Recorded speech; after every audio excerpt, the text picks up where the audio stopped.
Chapitre 23. La parole parlée.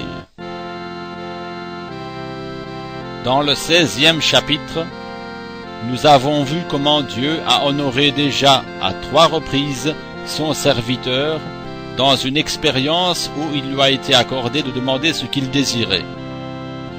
Dans ce chapitre, nous verrons encore 2 événements surnaturels semblables. On a appelé par la suite ces expériences « manifestations de la parole parlée ». La tempête apaisée. 24 octobre 1963. Nous étions là-haut dans le Colorado. C'était très sec et le gibier était rare. Le Seigneur avait béni frère Wheeler et lui avait donné un beau trophée. Nous en étions si heureux car c'était la première fois qu'il était allé chasser dans les bois. Ensuite, j'ai tiré un beau trophée que je recherchais depuis 20 ans.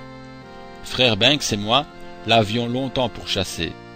J'avais amené mon fusil d'une région chaude et le changement de température avait fait gonfler le fût si bien qu'il tira plusieurs centimètres à côté. L'animal, debout entre les arbres, fut touché au mauvais endroit.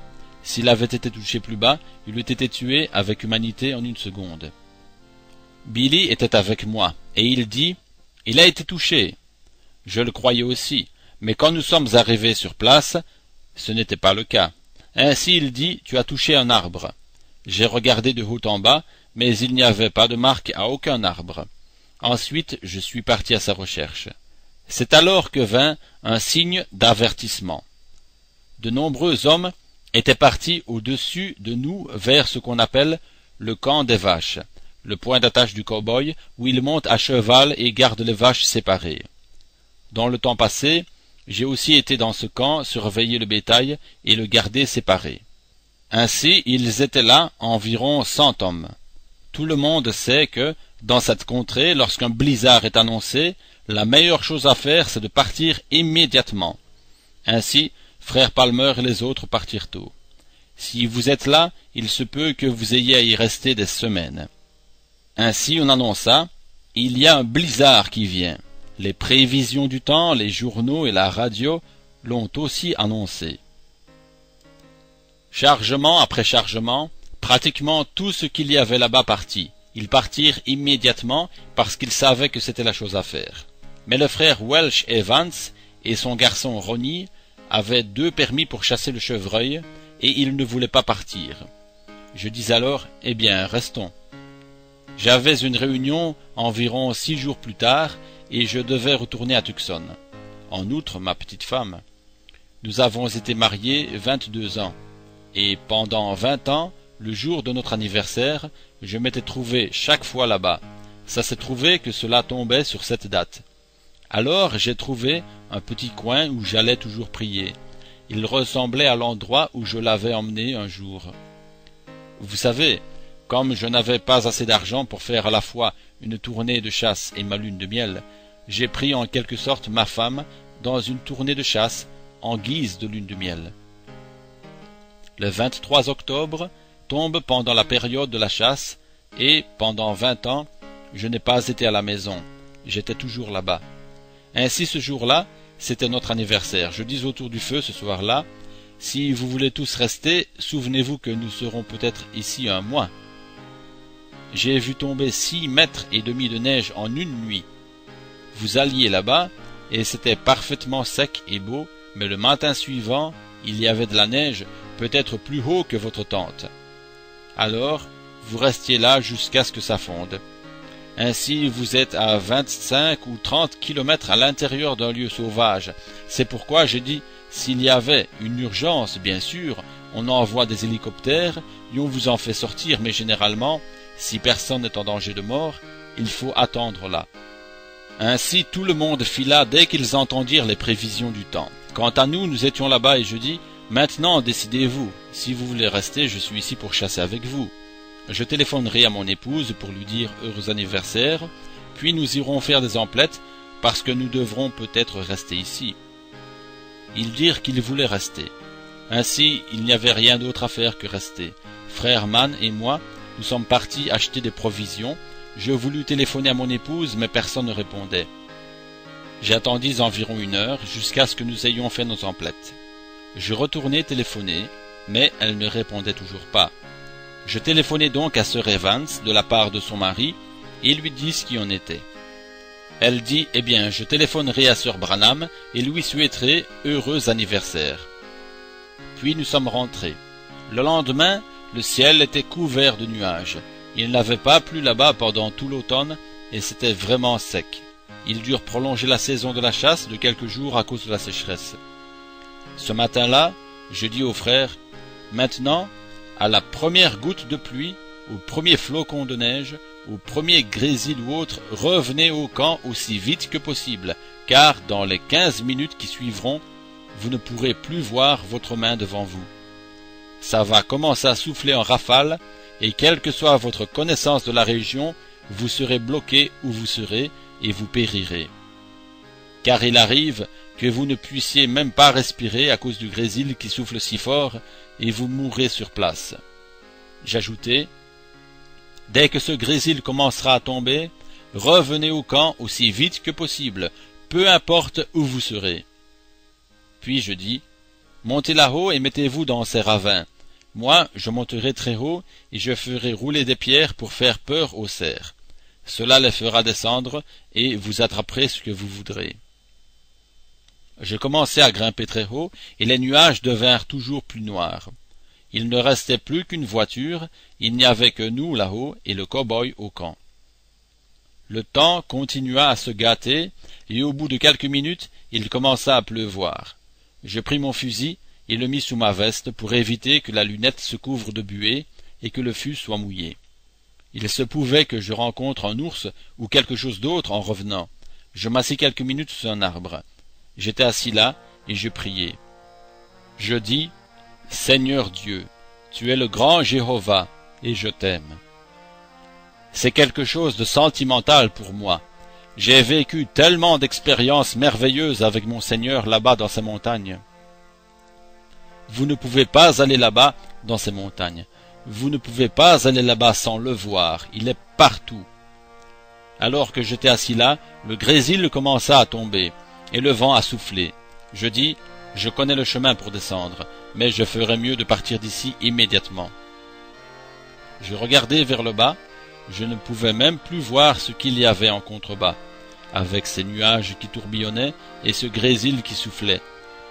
On avait annoncé depuis plusieurs jours qu'un grand blizzard viendrait. Frère Tom Simpson, alors qu'il venait du Canada, entendit les prévisions du temps et on lui déconseilla de traverser cette partie du pays parce que les prévisions du temps disaient « il va y avoir un blizzard ». Le blizzard arrivait. Tout le monde avait pris ses dispositions en vue de cela. Je me mis à redescendre de la montagne, je marchais et j'étais maintenant à 800 mètres de l'endroit que nous appelons la Selle.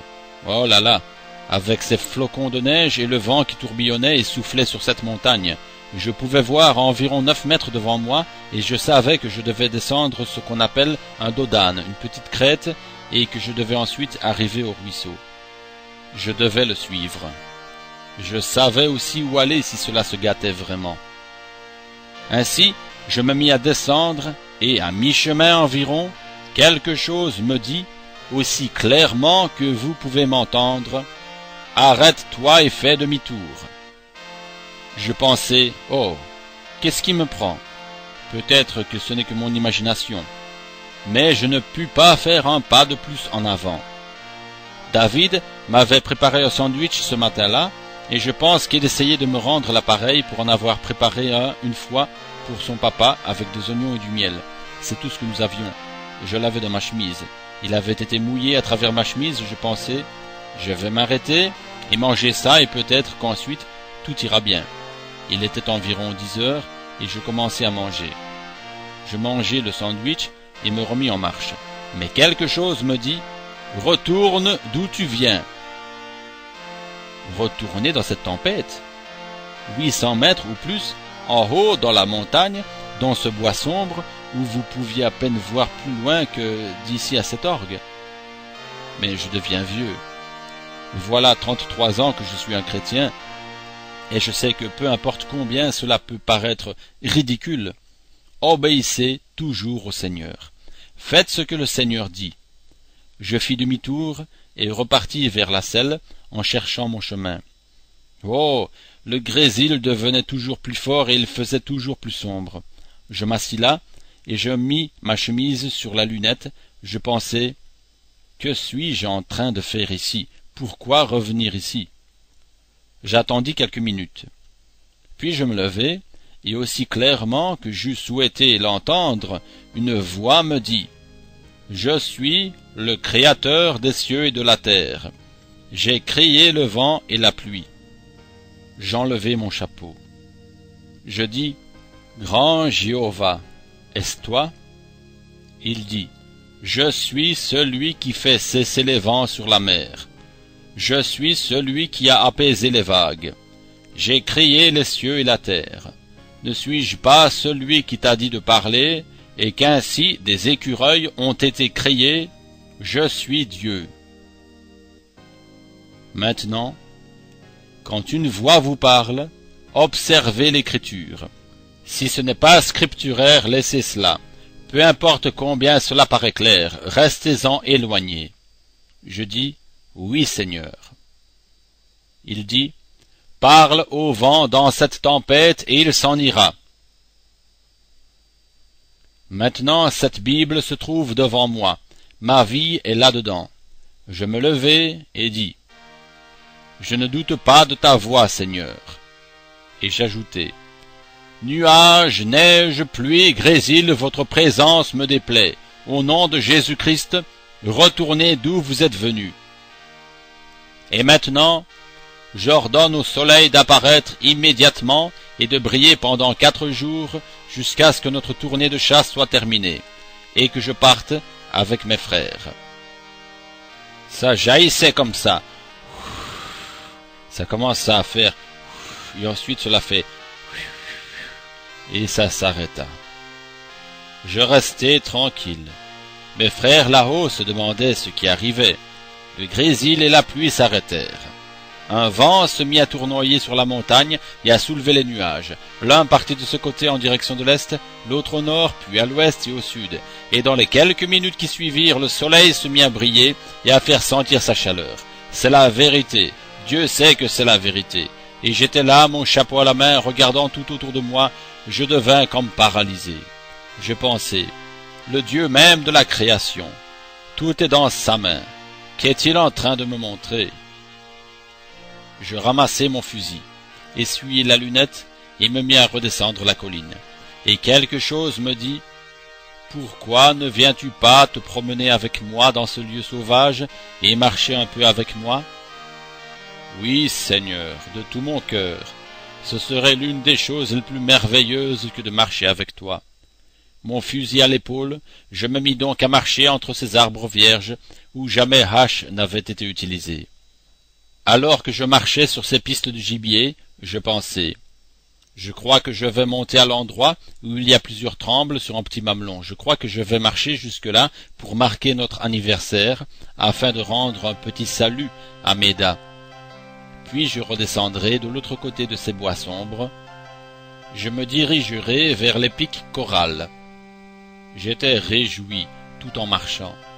Je disais, Père, je sais que tu marches avec moi. Quel privilège! Je ne pourrais marcher avec personne de plus grand, car c'est Dieu lui-même. Je me suis souvent demandé pourquoi ma femme ne se plaignait pas de ce que j'allais faire cette tournée un jour d'anniversaire. Savez-vous ce que j'avais conçu dans mon esprit? Il y a tellement de gens autour de la maison. Vous savez comme je suis nerveux, et tout ce dont je veux parler, c'est de Dieu, de la Bible ou autre. Peut-être qu'elle pense simplement que c'est un peu de repos pour elle. Elle se débarrassait de moi pendant quelques jours en m'envoyant à la chasse, et je pensais à moitié cela tout en marchant là-bas. Mais je lui demanderai pardon, et j'ai demandé à Dieu de me pardonner d'avoir de telles pensées, parce que cela circulait. Je pensais, eh bien, miséricorde, c'est une travailleuse. Tout le temps, elle est à la cuisine. Cette machine à laver marche tout le temps. Ainsi, je sortais, la prenais par le bras en disant « Ne lave pas comme ça, parle-moi, je t'aime, je veux que tu me dises quelque chose, dis-moi que tu m'aimes aussi. » Elle répondait « Mais tu sais que je t'aime. » Puis elle se remettait à laver tant qu'elle pouvait. « Je ne veux pas que tu fasses cela, je veux que tu t'assoies près de moi. »« Oh Bill, j'ai tellement de travail maintenant. » Et je pensais « Eh bien, vois-tu, continue à monter ici, ça lui laissera le temps de faire son travail. » Je marchais là en pensant à cela. Maintenant, souvenez-vous, j'ai posé cette Bible ici afin que vous voyiez que je suis devant la parole. Alors que je continuais à marcher, quelque chose m'est arrivé. Premièrement, je pensais à la fois où je l'avais emmenée là-bas, pour notre lune de miel. C'était une jolie fille, aux cheveux noirs, petite, aux yeux bruns, et je la soulevais par-dessus ses troncs. Je voulais montrer à ma femme où j'avais attrapé un ours. Elle avait mes bottes de cow-boy aux pieds. Je crois que cela fait 22 ans. Nous nous sommes mariés en 1941. Et je pensais, maintenant, ce pauvre petit être qui a dû me supporter est grisonnant. Je ne m'étais pas rasé depuis quelques jours et je découvris que j'étais moi aussi grisonnant. Et je vis ma barbe qui poussait toute grise et je pensais, mon vieux, tu es presque fini maintenant. Si tu veux faire quelque chose, tu ferais mieux de te dépêcher, tu te fais vieux aussi. Et ainsi, alors que je me promenais, quelque chose arriva. Tout à coup, je me revis jeune homme. Mon comportement et mes pensées étaient ceux d'un jeune homme. J'avais la tête inclinée, et comme je levais les yeux, je la vis, aussi distinctement que jamais, debout devant moi, les bras tendus. Je m'arrêtai, frottai mon visage et regardai. Je dis, « Méda, est-ce toi, chérie ?» Je regardai et pensai, « Maintenant, qu'est-il arrivé ?» Puis je pensai, « Oui, je suis en train de marcher avec lui. » Et cela changea alors. J'étais, de nouveau, un vieil homme, et la vision avait disparu devant moi. Je m'arrêtai, j'enlevai de nouveau mon chapeau, je le mis sur mon cœur et je dis, « Jésus, mon cœur a été si chargé pendant des années. Je n'ai pas besoin de te dire que je suis chargé. Je me suis repenti, j'ai fait tout ce que je savais, mais pourquoi ce fardeau ne me quitte-t-il pas ?» Je me remis en marche. Et alors que je gravissais ce petit mamelon qui se trouvait à 30 ou 40 mètres devant moi, je commençais à me sentir très faible. Et il y avait là un petit tremble d'environ 25 centimètres de diamètre qui se dressait et formait comme une flèche pour s'élever à nouveau. Et quand j'arrivai là, je me sentis si faible que je titubais. J'avais remis mon chapeau, et j'appuyai ma tête contre ce petit arbre, c'était plutôt un peuplier. J'étais simplement debout, là, la tête inclinée, les rayons du soleil me réchauffant le dos, et je pensais, le Dieu lui-même qui a fait partir cette pluie et ce vent. Et j'entendis quelque chose qui faisait pète, pète, pète. Je pensais, qu'est-ce donc? L'eau s'est toute évaporée. Le soleil brille. Qu'est-ce qui fait ce bruit? Je regardai par terre et c'était l'eau venant de mes propres yeux qui coulait sur ma barbe grisonnante et tombait goutte à goutte devant moi sur les feuilles que Dieu avait séchées. Ma tête appuyée contre l'arbre, ma main sur la bretelle du fusil, et j'étais là qui pleurais. Je dis, oh Dieu, je ne suis pas digne d'être ton serviteur, je regrette, j'ai fait beaucoup de fautes. Ce n'était pas mon intention de faire des fautes, Seigneur. Tu as été si bon pour moi. J'avais les yeux fermés, et j'entendis quelque chose qui faisait stomp, stomp, stomp, stomp. Je levai les yeux, et juste devant moi se trouvaient 3 chevreuils. Je pensais, il y a celui des frères Evans, celui des frères Wood. C'était juste ce que je cherchais, et je me ressaisis immédiatement. Je tendis le bras pour saisir mon fusil, et je dis, je ne peux pas faire cela.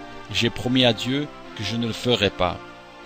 Voyez-vous, je lui ai promis que je ne le ferai pas. Et quelque chose me dit, mais voilà justement, et je pensai, oui, une fois, il y avait un homme qui dit à David, Dieu t'a livré entre mes mains. Vous savez, le roi Saoul. Et Joab lui dit, tue-le, il est couché là. David dit, que Dieu me garde de toucher à son oint. Et ces chevreuils étaient là, en train de me regarder. Je pensais, ils ne peuvent pas se sauver. C'est impossible pour eux de se sauver. Ils ne sont pas à 30 mètres de moi, et j'ai ce fusil. Non, je ne peux simplement pas le faire. C'était une daine et 2 grands faons. Ainsi, je ne pouvais simplement pas prendre mon fusil. Je n'ai pas bougé. Je suis resté simplement là. Je dis, je ne peux pas le faire, parce que j'ai promis à Dieu que je ne le ferai pas, car en fait, ses frères n'ont pas besoin de ces chevreuils. Il y avait eu une centaine d'hommes qui avaient cherché à leur tirer dessus pendant 4 ou 5 ans. À la première tache de rouge, et j'avais une chemise rouge et une casquette rouge, au premier signe, ils s'éclipsent. Mais ils étaient là, tous les 3, qui me regardaient en face. Je dis, mère, prends tes bébés et pars dans les bois. Tu es entre mes mains, ta vie est entre mes mains. Mais je ne vais pas te faire de mal. J'ai promis à Dieu que je ne le ferai pas. Et elle s'approcha encore et me regarda. Tous les 3 s'approchèrent jusqu'à ce qu'ils soient arrivés si près qu'ils auraient pu presque manger dans mes mains. Et le vent soufflait directement sur eux. Alors elle fit demi-tour, recula un peu, tous les 3, et la voilà qui revient de nouveau et s'avance jusque devant moi. Je n'ai pas bougé. J'ai dit, va, pars dans les bois. Je les aime aussi. Vis, ta vie est entre mes mains, mais je t'épargnerai. Tu ne pourrais pas t'échapper, tu le sais. J'aurais pu les tuer tous les 3 en 3 secondes, juste le temps de faire feu. Je dis, je vous épargnerai. Allez et vivez. Je suis resté là, et ils sont repartis dans les bois. Je m'essuyai le visage, et à ce moment-là, quelque chose arriva. Une voix parla très clairement de ce ciel bleu sans nuages. Tout cela était arrivé en peu de temps. La voix me parla et dit, « Tu t'es souvenu de ta promesse, n'est-ce pas ?»« Oui, Seigneur. »« Je me souviendrai aussi de la mienne. Je ne te délaisserai point, et je ne t'abandonnerai point. » Le fardeau quitta mon cœur. Il ne s'y est plus trouvé depuis lors. Puisse-t-il ne jamais revenir. Ensuite, j'arrivai à Tucson. C'est étrange. Il ne m'est jamais arrivé autant de choses depuis que je suis revenu là. Je crois que c'est Dieu qui le gardait pour cette heure. Et ce soleil chaud, même quand je quittais les montagnes, c'était 3 jours plus tard. Il ne plut pas dans cette partie du pays jusqu'à la fin des 4 jours. Le soleil brilla chaque jour. En arrivant à une station d'essence, je dis, « C'est vraiment une belle journée. » Oui, en effet. Je dis, « Il a fait terriblement sec. » Ce garçon de service dit, « C'est étrange. Vous savez, on nous a dit que nous allions avoir un gros blizzard, mais tout à coup, il s'est arrêté. » Continuant ma route, j'arrivai à la frontière du Nouveau-Mexique. Billy, mon fils, et moi, nous entrâmes là-bas dans un petit magasin. Je dis, « C'est vraiment une belle journée. » Oui, en effet. Je dis, « On dirait que ça a été assez sec. » Oui, c'est vrai. Je dis, « Êtes-vous d'ici » ? Non, je viens du Wisconsin. J'habite ici depuis 20 ans environ. Ainsi je pense que je peux me considérer chez moi. Je dis, « Vous êtes alors un indigène, je pense. » Oui, monsieur, répondit-il. Je dis, « On dirait que ça a été très poussiéreux. » Il dit, « Vous savez, la chose la plus étrange est arrivée. On nous a annoncé que nous aurions du blizzard et beaucoup de neige. Cela a effectivement commencé, puis ça s'est arrêté. » Je dis, « Vraiment ?» Puis, j'arrivai à la maison, frère Tom déclara qu'il avait été averti de ne pas aller dans cette direction, un blizzard étant attendu, et il avait traversé la région sans même une goutte de pluie ou quoi que ce soit d'autre. Il est toujours Dieu, voyez-vous, il ne change pas.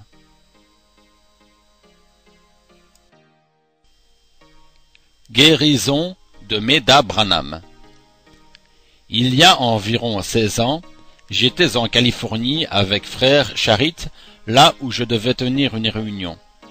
Meda et moi, frère et sœur Charit, et plusieurs autres, logions dans un hôtel. Un homme du nom de Paul Maliki, un Arménien fortuné, vint me voir. Sa femme avait donné naissance à un enfant à Fresno, en Californie, où ils habitaient. Il vint avec sa femme et m'appela à l'hôtel. Puis-je faire monter mon épouse, frère Branham? Je répondis, oui, vous le pouvez. Cette dame était si malade. Je dis, mettez votre main sur la mienne, sœur Maliki, et nous verrons si le Seigneur veut nous parler. Et aussitôt qu'elle posa sa main sur la mienne, je dis, oh, c'est une phlébite. Elle dit, il ne me semble pas que j'en ai le symptôme. Je dis, surveillez cela. Au bout de 2 jours, on diagnostiqua chez elle une phlébite. De même, Jimmy Poole vint l'autre jour avec son petit bébé qui avait eu, pensait-il, une crise cardiaque, alors que c'était une crise d'asthme. Je posai la main sur lui et dis, surveillez-le quelques jours, il a la rougeole et elle va sortir. C'est la fièvre. Je l'ai rencontré hier soir, il m'a dit, il est maintenant couvert de rougeole. Je parlais encore à sœur Maliki de sa main. Elle dit, c'est surprenant d'observer cela, frère Branham. Cela marche-t-il avec chaque main? Je répondis, bien sûr. Si quelque chose ne va pas chez le patient, par exemple, je vais mettre mon autre main. Vous voyez, il n'y a rien. J'ajoutai, chérie, mets ta main sur la mienne. Elle posa sa main sur la mienne et aussitôt je dis, tu as un kyste sur l'ovaire gauche. Tu as une maladie de femme. Elle dit, je ne me sens pas autrement qu'avant. Je dis, mais tu en as un. Becky avait 2 ans. Ma fille qui vient de jouer il y a quelques instants avait 2 ans. 2 ans plus tard, Sarah vint au monde. Elle vint par césarienne et je demandai au docteur Billman, quand vous aurez ouvert, regardez cet ovaire gauche. Il le fit, puis il dit, je n'ai rien vu d'anormal. Je posai ma main, et c'était toujours là. 4 ans plus tard, Joseph arriva. Je lui demandai de regarder à nouveau. Je n'ai rien vu d'anormal. Je posai ma main, et c'était toujours là. Ainsi, nous ne nous en sommes plus occupés. Maintenant, il faut que je vous dise ceci.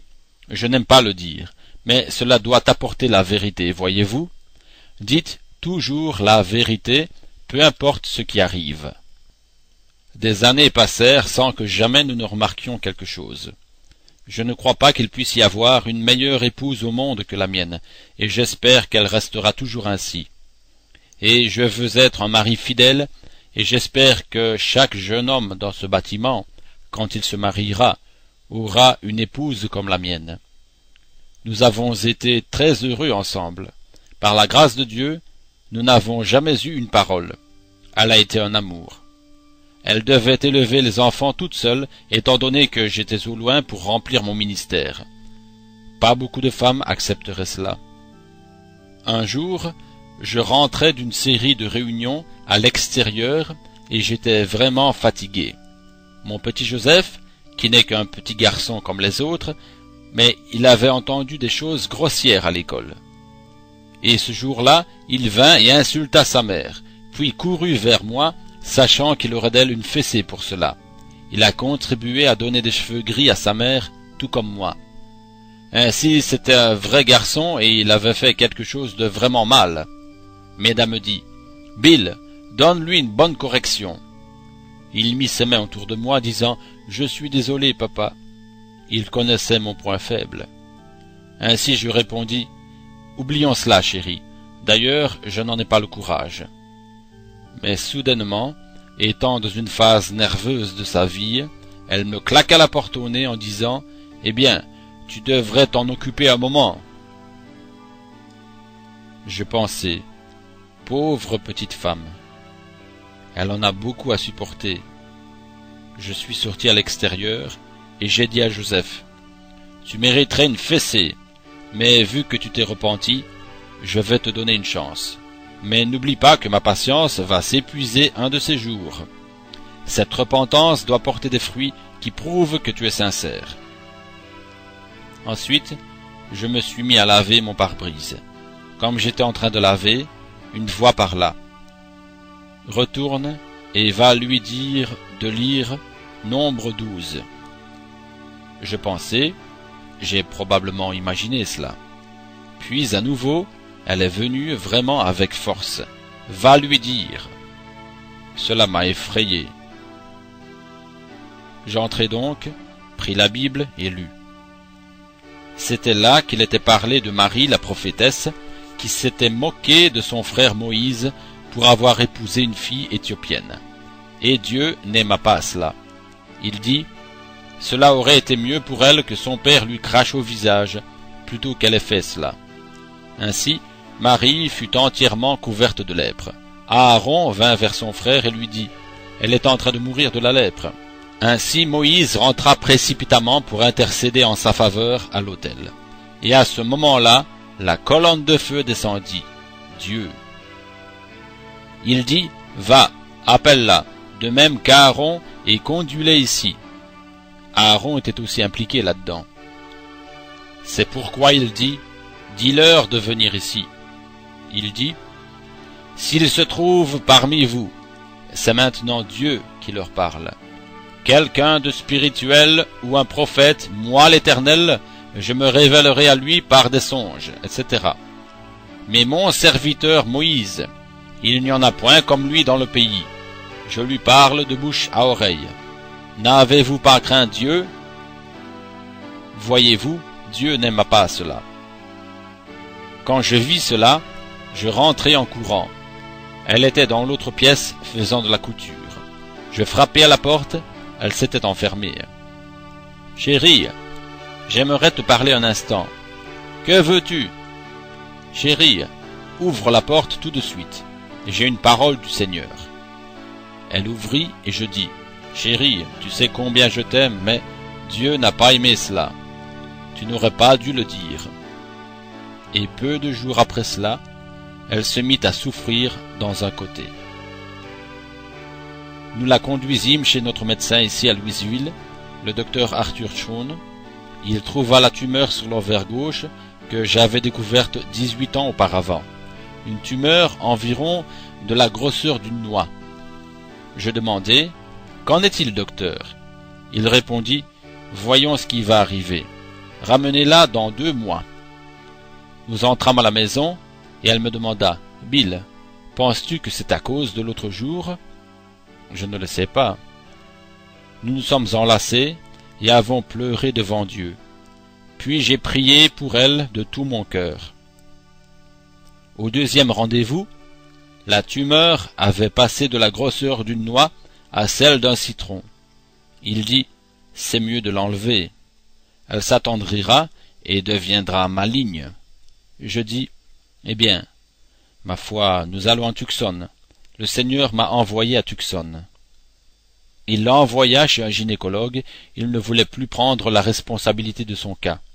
Il doit lui avoir parlé de mon ministère, parce que le gynécologue déclara, « Il faudra l'enlever. » Nous lui avons dit que nous allions à Tucson. Alors il répondit, « Eh bien, j'ai là-bas un spécialiste, un de mes meilleurs amis. » Il avait vécu auparavant à Tucson. Il dit, « Je vais vous envoyer chez lui. » Ainsi, il écrivit un message et le lui envoya. Il lui envoya le diagramme de la tumeur, c'était alors devenu une tumeur, en lui disant quelle était sa grosseur. Je pense qu'il m'a appelé un guérisseur divin. C'est tout ce qu'il sut mettre. J'avais donné mon accord pour que, s'il fallait l'enlever, qu'il le fasse. Mais c'était un test pour notre foi. Nous avons prié sans interruption, et plus nous prions, plus la tumeur grossissait, jusqu'à ce que cela forme une boule sur son côté.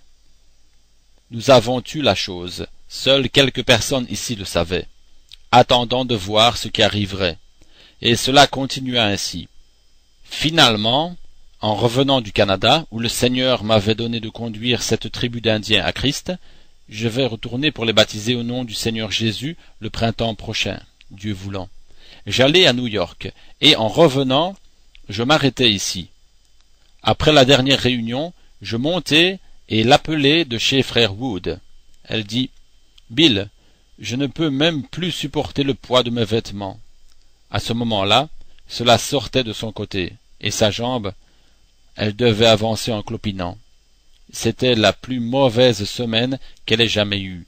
Elle dit, « Je dois aller après-demain subir cet examen. » Je pensai, « Oh Dieu, si on ouvre et qu'on l'enlève, cela nous empêchera d'aller à la maison, à Noël, et j'ai déjà dit aux gens que j'y serai. » J'allais lui dire de demander au médecin que, s'il devait opérer, d'attendre encore quelque temps jusqu'après Noël. Puis je me mis à réfléchir. C'est peut-être d'origine maligne, et dans cette région-là, c'est mauvais. Cela va jusque dans les reins, et si c'est d'origine maligne, cela peut vous tuer. Ainsi je pensais, que puis-je faire? Et Méda dit, eh bien, retéléphone-moi. Le lendemain, elle devait aller avec sœur Norman chez le spécialiste pour son examen. Ainsi elle dit, appelle-moi quand tu seras revenu de cette réunion, et je te dirai ce que je dois faire. Et je dis, très bien. Nous avons un vieux divan là-bas, que frère Palmer a recouvert pour nous, il n'y a pas longtemps, et nous nous mettons toujours autour de ce divan pour prier, avant de partir pour une réunion, pour demander à Dieu de nous aider. J'étais là depuis 2 jours, et je me sentais seul. Les enfants n'étaient pas là, et elle n'était pas là. Vous savez, beaucoup d'entre vous savent que j'ai dû traverser cela une fois, retourner dans une maison vide. Je m'agenouillai pour prier, et je dis, « Seigneur, il me manque ici ce matin. Je te prie de les bénir et de les aider. Puissions-nous revenir dans ce lieu.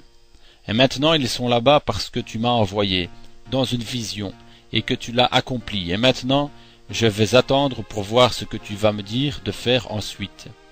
Je te prie d'être miséricordieux envers elle. Aide-moi dans la réunion là-bas. Et Seigneur, ne permets pas que cela soit malin. Fais que ce docteur attende jusqu'au 1er de l'an pour l'enlever. Je n'aime pas du tout la voir.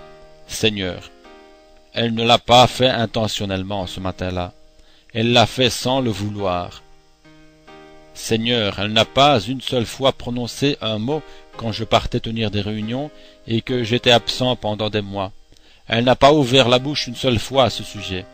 Elle a toujours envoyé mes habits au nettoyage, lavé mes chemises et tout préparé pour mon départ, pour aller tenir des réunions, et pourtant elle se demande encore comment elle peut servir Dieu.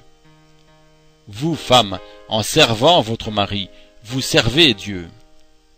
Bien sûr, quand je rentrais très fatigué, épuisé, que les gens venaient de partout, j'avais besoin de partir quelque part faire une partie de pêche ou une tournée de chasse. Oh, beaucoup de femmes auraient éclaté à cause de cela. Mais que faisaient-elles? Elles préparaient mes habits de chasse pour que je puisse partir et me laisser aller. Je dis, Seigneur, elle ne l'a pas fait exprès. Elle a dû passer 3 fois par le bistouri pour des césariennes, et Seigneur, je n'ai pas du tout envie de la voir recommencer. À ce moment-là, j'entendis quelque chose dans la pièce.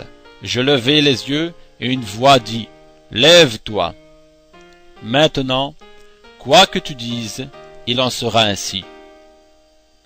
J'attendis 1 minute, et je dis, « Avant que la main du docteur ne la touche, la main de Dieu enlèvera la tumeur, et elle ne pourra plus être retrouvée. » Pour moi, ce fut une affaire réglée.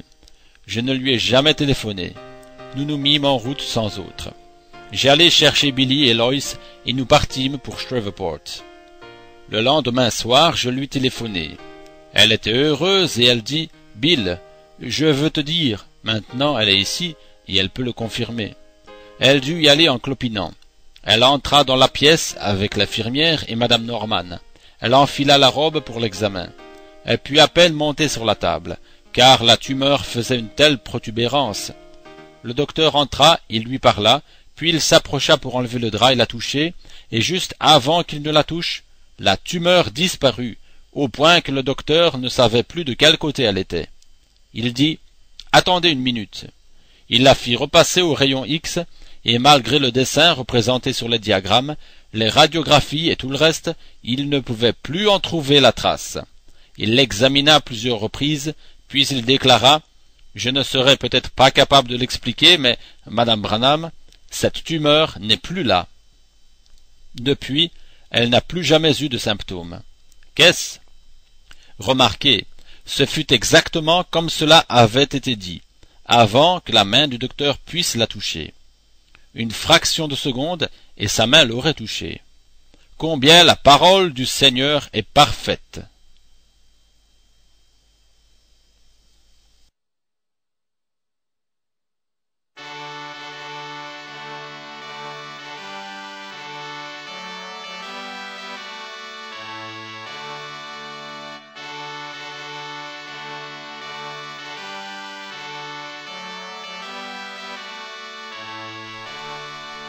Le troisième poule a maintenant été confirmé. J'en suis arrivé à un point de mon ministère où je dois dire quelque chose. Paul a prononcé ces paroles dans Actes 20, 27. « Je vous ai annoncé tout le conseil de Dieu sans en rien cacher. » Et puis-je dire ce soir la même chose en m'associant à ce grand oint du passé, qu'au mieux de ma connaissance, je vous ai annoncé tout le conseil de Dieu sans en rien cacher. Maintenant, je vais vous dire quelque chose que je n'ai pas dit jusqu'ici. C'est la chose que nous avons attendue si longtemps, pendant toutes ces années, 5 ans ou peut-être plus. Le troisième poule a maintenant été confirmé et je suis sûr que vous savez tous ce que c'est. Maintenant, souvenez-vous, il ne sera jamais imité parce que cela n'est pas possible. Présentement, il existe et j'ai été averti que bientôt, en ce moment, c'est arrivé, afin qu'il puisse identifier sa présence parmi vous. Mais il ne sera pas utilisé puissamment avant que ce conseil commence à serrer la vis. Les pentecôtistes et les autres peuvent imiter presque tout ce qui se fait. Mais quand ce temps-là viendra, quand la pression viendra, alors vous verrez se manifester dans la plénitude de sa puissance ce que vous avez vu temporairement. Maintenant, je dois continuer à évangéliser. C'est pour cela que j'ai été appelé premièrement et je dois continuer. C'est pourquoi vous avez eu la parole, et que vous savez ce qu'il faut attendre et quelle position avoir. Je dois continuer à évangéliser, et mes amis, restez tranquilles et continuez à avancer, car l'heure approche rapidement où quelque chose va se produire. Vous verrez peut-être arriver de petites choses étranges. Rien de scandaleux, non. Mais je veux dire seulement quelque chose d'étrange en comparaison de la tendance habituelle. À cause de ce que j'ai atteint maintenant dans mon ministère, je me tiens en arrière, observant ce point, et attendant le moment pour l'utiliser. Mais cela sera utilisé. Et chacun sait que, comme le premier fut identifié, le deuxième l'a été tout aussi certainement. Et si vous observez bien, vous qui êtes spirituels, comme la Bible le dit, que celui qui a de la sagesse, le troisième est correctement identifié. Nous savons ce que cela signifie. Ainsi, le troisième poule est ici. C'est si sacré que je ne dois pas en parler beaucoup, comme il me l'a dit au commencement. Il a dit, ne dis rien au sujet de celui-ci. Vous en souvenez-vous, il y a des années? Il parle pour lui-même. J'ai essayé de l'expliquer à d'autres, et j'ai commis une faute. Ce sera la chose qui, à mon avis, je ne dis pas que c'est le Seigneur qui me l'a dit. Je crois seulement que ce sera la chose qui engendrera la foi nécessaire pour l'enlèvement. Quant à moi, je dois rester tranquille pour quelque temps. Maintenant, souvenez-vous, vous verrez peut-être tout à coup un changement dans mon ministère, un déclin. Pas une ascension, mais un déclin. Nous sommes juste à l'âge maintenant, et cela ne peut pas aller plus loin. Nous devons attendre ici jusqu'à ce que tout cela soit arrivé jusqu'à nous. Alors, le temps sera là, mais c'est déjà entièrement identifié. Le temps viendra dans ce pays où cette nation exercera toute la puissance que la bête avait auparavant, ce qui était la Rome païenne quand elle devint la Rome papale. Et cette nation fera cela. Apocalypse 13 l'indique clairement. L'agneau sortit de la terre, l'autre bête sortit de l'eau, ce qui représente des peuples et des foules. Cet agneau, lui, vint d'un endroit où il n'y a pas de gens. Un agneau représente une religion, l'agneau de Dieu. Et souvenez-vous qu'il parla comme un agneau. C'était un agneau, et plus tard, il reçut la puissance, parla comme un dragon et exerça toute la puissance que le dragon avait avant lui. Or, le dragon représente toujours Rome. Ainsi, ne voyez-vous pas une dénomination romaine, une dénomination protestante avec une marque, une image de la bête, soit une puissance qui forcera tous les protestants à entrer dans une sorte d'union. Vous devrez être dans ce conseil des églises où vous ne pourrez pas fraterniser. C'est pratiquement ainsi maintenant. Vous ne pouvez pas aller prêcher dans une autre église si vous n'avez pas de carte de membre ou une carte d'identité. Alors, à ce moment-là, les personnes comme nous seront complètement retranchées de cela. C'est exact, parce qu'ils ne pourront pas le faire. Ça se resserre. Et quand ce temps viendra, et que la pression sera telle que vous serez oppressés, observez alors le troisième poule. Il sera entièrement pour ceux qui sont totalement perdus, mais en faveur de l'épouse et de l'Église. Maintenant, on en est plus près qu'on ne croit. Je ne sais pas quand, mais c'est très très proche. Je construis peut-être une estrade pour que quelqu'un d'autre y monte. Je serai peut-être repris avant ce moment-là. Je ne sais pas. Je veux dire ceci. Je ne l'ai jamais dit auparavant, mais selon l'Écriture, selon ce qu'il a dit il y a 30 ans là-bas sur la rivière en 1933, tout ce qu'il a dit est arrivé exactement. Je ne le ferai peut-être pas, mais ce message présentera Jésus-Christ au monde. Car, de même que Jean-Baptiste fut envoyé pour annoncer et préparer la première venue, le message doit annoncer et présenter sa seconde venue. Et Jean a dit, « Voici l'agneau de Dieu qui ôte le péché du monde. » Ainsi cela lui était comparable en toutes choses, et je sais qu'il le sera. Ce message continuera. Je veux faire cette déclaration. Combien se souviennent des écureuils? Très bien. C'était un passage de l'Écriture qui me déroutait et que je n'avais jamais pu comprendre. Et il y en avait un autre qui m'intriguait. C'était quand Moïse avait pu indiquer à Dieu une meilleure manière de faire que celle à laquelle il avait pensé. Quand Moïse dit « Les gens diront, votre Dieu a pu vous faire sortir, mais il n'est pas capable de vous garder. » Et Moïse se jeta dans la brèche, et plus tard, je découvris que c'était dans Moïse qu'il prenait position pour les gens. Ainsi, pour ce qui est de ce passage de l'Écriture, je ne voulais jamais prêcher là-dessus. Si vous dites à cette montagne, ôte-toi de là. Vous connaissez tous l'histoire. Cela arriva une deuxième fois au Kentucky, simplement créé par la parole des choses qui n'existaient pas, venant ainsi confirmer les Écritures en signe d'encouragement. La troisième fois que cela arriva, c'était en faveur de Hattie Wright, quand le Saint-Esprit dit « Donne-lui ce qu'elle désire ».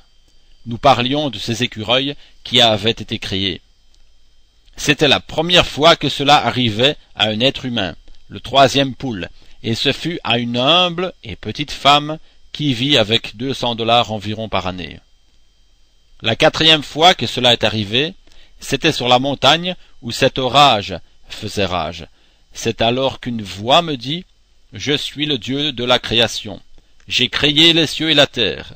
J'ai apaisé les vents puissants sur les mers. Parle simplement à l'orage, et il cessera. Quoi que tu dises, c'est ce qui arrivera. » Et je dis « Orage, arrête-toi, et toi, soleil, brille, normalement, pendant 4 jours, jusqu'à ce que nous soyons partis d'ici. Maintenant, il y a mon épouse. Avant même que la main du docteur eût pu toucher son corps, alors qu'il avançait sa main, quelque chose arriva. La tumeur disparut. C'est la 5e fois. 5 est le nombre de la grâce. Il n'y a plus de doute dans mon esprit.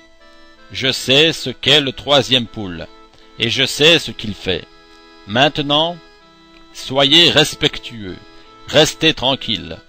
L'heure viendra, bientôt, où Dieu fera de grandes choses pour nous.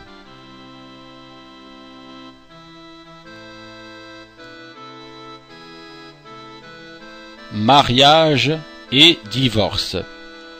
Que faire? Tout comme chaque ministre de l'Évangile, frère Branham dut faire face à des centaines de problèmes où des gens concernés voulaient savoir comment corriger leurs erreurs relatives à leur divorce et 2e ou 3e mariage.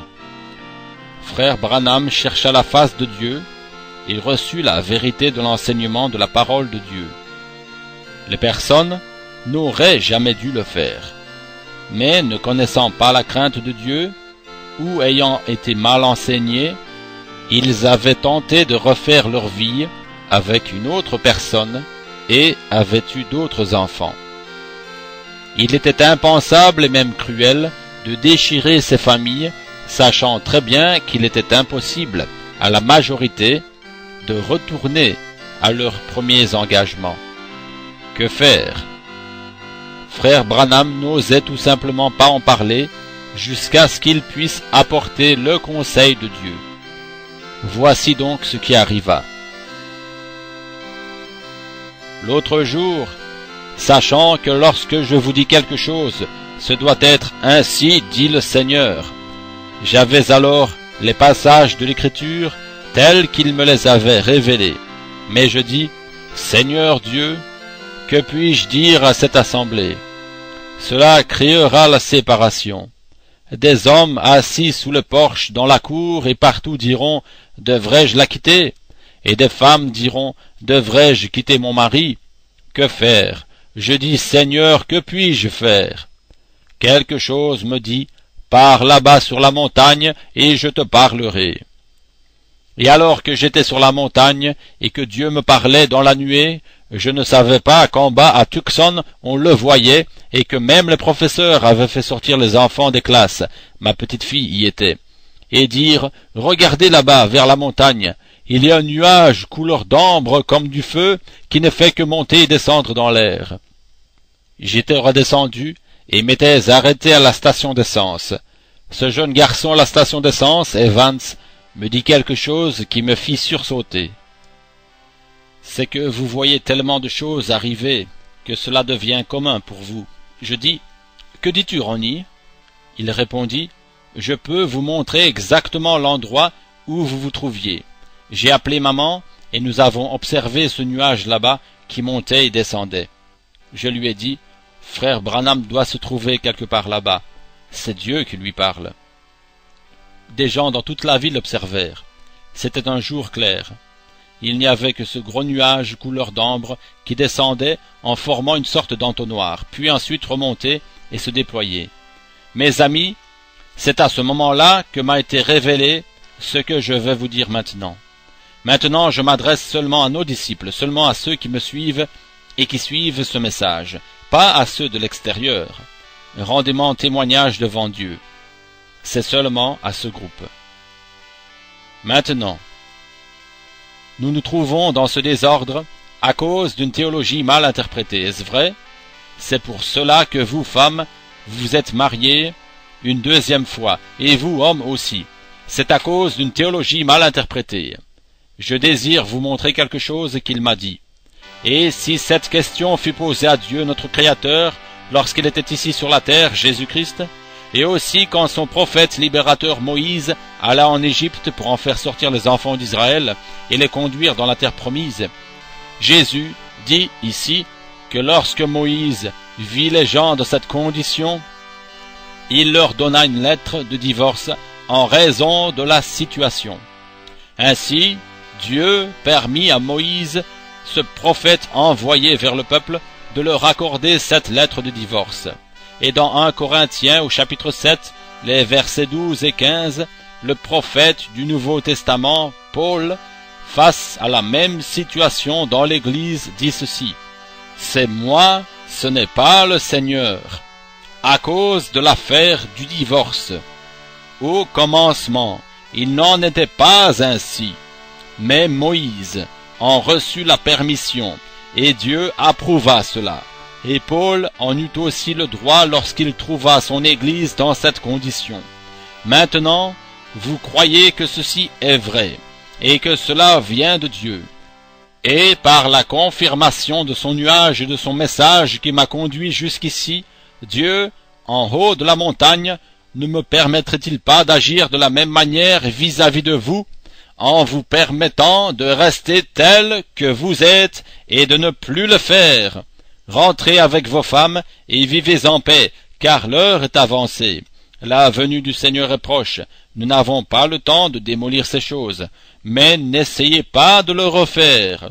Dieu m'en a rendu témoignage sur la montagne pour que je puisse dire ceci. C'est une révélation surnaturelle en raison de l'ouverture de cette sceau, et parce que c'est là une question dont traite la parole de Dieu. Laissez-les continuer tels qu'ils sont, et qu'ils ne pêchent plus. Il n'en était pas ainsi au commencement, c'est vrai. Il n'en était pas ainsi, et il n'en sera pas ainsi à la fin. Mais dans les conditions actuelles, en tant que serviteur de Dieu, je vous ordonne de rentrer maintenant chez vous avec votre femme. Si vous êtes heureux avec elle, vivez avec elle, et élevez vos enfants dans la crainte de Dieu, mais que Dieu ait pitié de vous s'il vous arrivait de le refaire. Enseignez vos enfants de ne jamais faire une telle chose, élevez-les dans la crainte de Dieu. Et maintenant, tel que vous êtes, à l'heure tardive dans laquelle nous vivons, avançons et courons vers le but pour remporter le prix de la vocation céleste en Christ, où toutes choses sont possibles. Que le Seigneur Dieu vous bénisse, tandis que nous prions. Seigneur Dieu, nous te remercions, nous te louons. Tu es le même grand Jéhovah qui a toléré que Moïse. Qu'allait-il dire à ces gens? Et toi, ô Dieu, tu lui as permis de leur donner une lettre de divorce. Le grand saint Paul, qui écrivit le Nouveau Testament, put faire aussi une telle assertion lorsqu'il dit « Je parle en fonction de la situation, c'est moi, par le Seigneur ». Ainsi en est-il aujourd'hui, Seigneur Dieu, à la fin du monde. Alors que nous jouissons de la miséricorde de Dieu, nous savons que bientôt nous devrons répondre dans sa présence. Tu as tellement fait à la vue de ces gens, qu'ils se cramponneront à ceci, j'en suis sûr, comme si cela venait de toi. Pour témoigner de cela, il y a de nombreuses personnes ici qui virent ce signe là-haut sur la montagne, quand les anges du Seigneur vinrent dans un tourbillon, 7 anges envoyés pour révéler les 7 mystères. Puis ce même ange qui, plus tard, dans la même direction sur cette montagne, révéla ceci. Ô Dieu, je te prie, afin que les gens rentrent chez eux reconnaissant que tu leur as accordé cette grâce.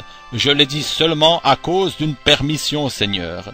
Et puissent-ils ne jamais essayer de commettre le péché, mais puissent-ils t'aimer de tout leur cœur. Seigneur, rends ces familles heureuses, et puissent-elles grandir et élever leurs enfants dans la crainte de Dieu, car le message qui était sur mon cœur est apporté, Seigneur. J'ai fait tout mon possible, et Satan m'a combattu pendant des semaines et des heures d'insomnie. Mais maintenant, Seigneur, j'ai ordonné à ces gens de méditer là-dessus, et de vivre pour toi. Accorde-le, Seigneur. Maintenant, ce n'est plus sur mes épaules. Ils sont entre tes mains. Je te prie de les bénir. Puissions-nous aller en paix, heureux et dans la joie, parce que le Dieu de la création nous a montré ce qui s'est passé depuis le commencement, et qu'il nous a accordé à nouveau sa grâce dans le gâchis où nous sommes, en ces derniers jours. Ô Dieu, grand et éternel, combien nous t'en remercions, et puissent nos cœurs être si heureux que nous n'ayons plus jamais le désir de pécher contre toi. Au nom de Jésus. Amen. Oh, êtes-vous heureux? Je vous ai dit la vérité. Ainsi dit le Seigneur, d'un bout à l'autre.